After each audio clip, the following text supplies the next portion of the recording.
Friends, welcome to TM Rainbow's Kitchen. நாம் இன்னைக்கு நல்ல டேஸ்டியான அதே சமயத்தில் சத்தான அரைக்கீரை வச்சு தொக்கு தான் எப்படி செய்கிறதுன்னு பார்க்க போகிறோம். பொதுவாகவே குழந்தைங்க கீரையை விரும்பி சாப்பிட மாட்டாங்க.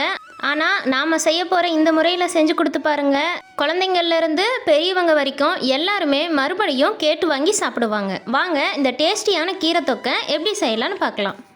கீரை தொக்கு செய்ய ஃபஸ்ட்டு 10லிருந்து 15 பல் பூண்டை தோல் உரிச்சிட்டு எடுத்துக்கோங்க. இது கூடவே அரை கப் சின்ன வெங்காயம், 1 ஸ்பூன் மிளகாய்த்தூள் சேர்த்துக்கோங்க. மிளகாய்த்தூளோட அளவை உங்களோட காரத்துக்கு தகுந்த மாதிரி சேர்த்துக்கோங்க. இப்போ இந்த எல்லா பொருட்களையுமே மிக்சி ஜாரில் கொஞ்சமாக தண்ணி விட்டு கொரகொரப்பாக அரைச்சி எடுத்துக்கோங்க. இப்போ ஒரு வானலில் 2லிருந்து 3 ஸ்பூன் தேங்காய் சேர்த்துக்கோங்க. தேங்காய் கீரை தொக்குக்கு நல்ல ஒரு ஃப்ளேவர் தரும். எண்ணெய் நல்லா சூடானதுக்கப்புறம் அரை ஸ்பூன் கடுகு, உளுத்தம்பருப்பு, கடலைப்பருப்பு சேர்த்து தாளிச்சுக்கோங்க. இது கூடவே ஒரு கொத்து கருவேப்பிலை சேர்த்துக்கோங்க. கருவேப்பிலை நல்லா பொரிஞ்சு வந்ததுக்கப்புறம் ஒரு காஞ்ச மிளகாய் மட்டும் சேர்த்துக்கோங்க. நம்ம ஏற்கனவே வெங்காய விழுது அரைக்கும் போது மிளகாய் தூள் சேர்த்துருக்கோம். அதனால தாளிப்புக்காக ஒரு மிளகாய் சேர்த்துட்டிங்கனாவே போதும். வெங்காயம் பூண்டு விழுது அரைக்கும் போது நல்லா பழுத்திருக்க மீடியம் சைஸில் ஒரே ஒரு தக்காளி மட்டும் சேர்த்துட்டு அரைச்சிக்கோங்க. இப்போ அரைச்ச அந்த விழுதை இந்த எண்ணெயிலேயே சேர்த்துக்கோங்க. அடுப்பை மீடியம் ஃப்ளேமில் வச்சுட்டு 5 நிமிஷம் இந்த வெங்காயம் தக்காளியோட பச்சை வாசனை போகிற அளவுக்கு நல்லா கலந்து விட்டுட்டே இருங்க.